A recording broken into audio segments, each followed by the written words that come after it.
कराची मलीर नदी में हैदराबाद से ताल्लुक रखने वाली फैमिली के डूबने और लापता होने वाली फैमिली का ताल्लुक लियाकत कॉलोनी से है।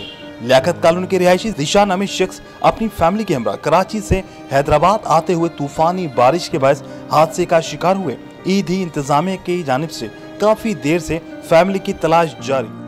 ये गए थे मंगल को कराची गए थे। बुध की शाम को ये आ रहे थे वहाँ से।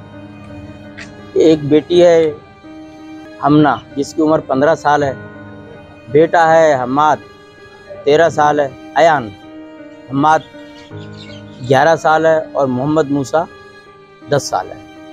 तो ये इंतज़ामिया कहाँ है सर? इंतज़ामिया कहाँ है?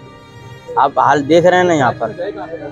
समझ लें आप 8 बजे ये वाक़या पेश आया। वहाँ पर जो साहब ने देखा ये, तो हमें तो इतना 2:30 बजे से 3 बजे के दरमियान में मिली है। बाकी अल्लाह जानता है। जमाल इब्राहिम कायदाबाद, वहाँ पे तकरीब थी, मेरी भांजी का नवासी का हकीका था।